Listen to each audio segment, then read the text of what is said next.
हमारे साथ बातचीत करने के लिए हैं बीजेपी सांसद doctor Bhola Singh ji. Sir, Samajwadi party का डेलीगेशन बरेली जाना चाहता था, लेकिन उसको अनुमति नहीं दी गई, उसको रोक दिया गया। समाजवादी पार्टी आरोप लगा रही है कि क्या छुपाना चाहती है सरकार।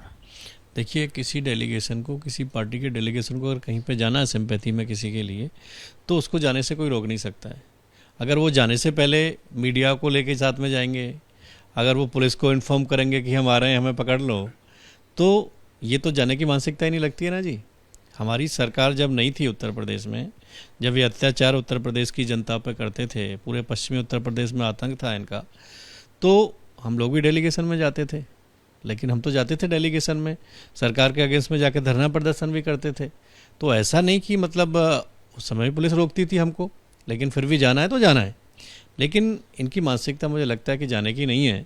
सिर्फ मीडिया में आए, हाईलाइट कैसे हों कि हमको पुलिस ने पकड़ लिया, हम मीडिया के साथ में जा रहे थे, हम लोगों को पहले इकट्ठा करके जा रहे थे कि आप लोग आइए, हम आगे दंगा भड़काएंगे।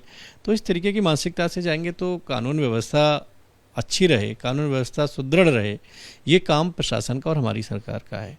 अगर इस मानसिकता से जाएंगे कि हम लोग जाके वहाँ नेतागिरी करेंगे, लोगों की भावनाओं को भड़का के दंगा फैलाने का काम करेंगे, तो देखिए सुशासन बनाना हमारी जिम्मेदारी है, उसमें उनको जाकर रोका जाएगा। और अगर उनको सिंपैथली जाना है तो फिर इतना क्यों करना है, क्यों मीडिया को साथ में लेके जाना है। उनके जाने से पहले मीडिया को खबर थी कि हम लोग जा रहे हैं, वहाँ एक्स्ट्रा में जाएंगे, आप आइए सब लोग जाके। तो ये मानसिकता दूसरी थी मुझे लगता है। ये जिन लोगों की सिंपैथी में जा रहे हैं उन लोगों को भी गुमराह करने का काम कर रहे हैं, तो जाने की मानसिकता थी नहीं।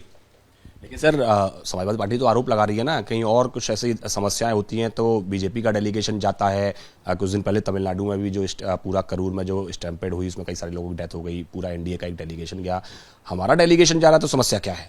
देखिए, समस्या डेलीगेशन जाने से नहीं है, समस्या इनके जाने में है कि जाना नहीं चाहते हैं।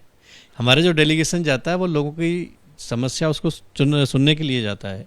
हमारा डेलीगेशन वेस्ट बंगाल अभी हमारे राष्ट्रीय अध्यक्ष जी ने भेजा, तो वो गए, लोगों से बातचीत की, समझा, सुना, आ गए। लेकिन वो ये पहले से नेशनल मीडिया में चला के तो नहीं गए थे कि हम पश्चिम बंगाल जा रहे हैं, आप सब लोग पहुँचिए, वहाँ पे हम जाके लोगों को भड़काएंगे, दंगे फैलवाएंगे, फिर आप लोग उसको चलाइए लाइव। तो ये मानसिकता होती है कि जिस पार्टी का डेलीगेशन जा रहा है वो किस मानसिकता से जा रहा है, और वो जा भी रहा है कि नहीं जा रहा है। तो हमारे लोगों की मानसिकता पार्टी की है जाने की, तो लोग जाते हैं।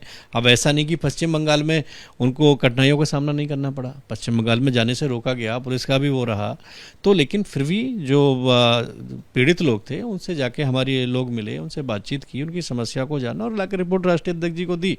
तो अगर ये जाना चाहते तो ये भी चले जाते, इतने दिन हो गए, पहले से क्यों नहीं गए थे। अब उनको लगा कल फ्राइडे है, जुमा का हुआ, फिर जाकर थोड़ा लोगों को भड़काएंगे जैसे पहले हुआ। तो इस तरीके से तो ठीक नहीं है। कानून व्यवस्था में इनको भी सहयोग करना चाहिए। देश के नागरिक हैं, सब सुरक्षित रहें। ये हर जनप्रतिनिधि की, हर पार्टी की, हर उसकी जिम्मेदारी रहनी चाहिए।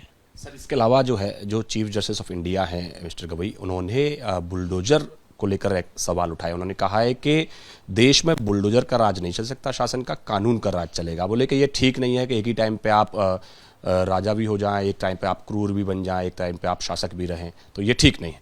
देखिए, जो अपने चीफ जस्टिस का ये आदेश है, जो उनका विचार है, मैं सम्मान करता हूँ। लेकिन अगर हम बात करें उत्तर प्रदेश की या भाजपा शासित प्रदेशों की, तो कानून जो भी हो रहा है कानून के दायरे में ही हो रहा है, कानून के तहत ही हो रहा है। बहुत सारी प्रॉपर्टी उत्तर प्रदेश में ऐसी हैं कि जिन पे सरकारी ज़मीनों पे अवैध रूप से कुछ लोगों ने अपनी सरकारों में रहते हुए कब्जे किए थे। अब सरकार को विकास का काम करना है तो सरकारी ज़मीन खाली होगी तभी तो उस पर डेवलपमेंट होगा। अब कई जगह हम अपने क्षेत्र में भी देखते हैं, गाँव में, कि सरकारी संपत्ति पे लोगों का लंबे समय से कब्जा है और वो उसको अपनी माने बैठे हैं।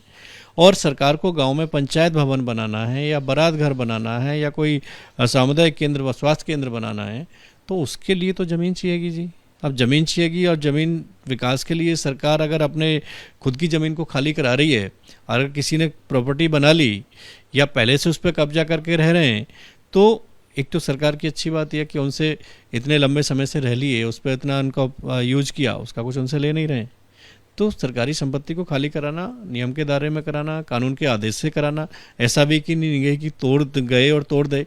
उनको पहले जाके इन्फॉर्म किया जाता है, नोटिस जाता है, बल्कि कई जगह न्यायालय से भी नोटिस गया है, उसके बाद ही कार्रवाई होती है। धन्यवाद हमसे बात करने के लिए। कैमरा पर्सन जितेंद्र सिंह के साथ पवन गौड़, एबीपी न्यूज़, दिल्ली।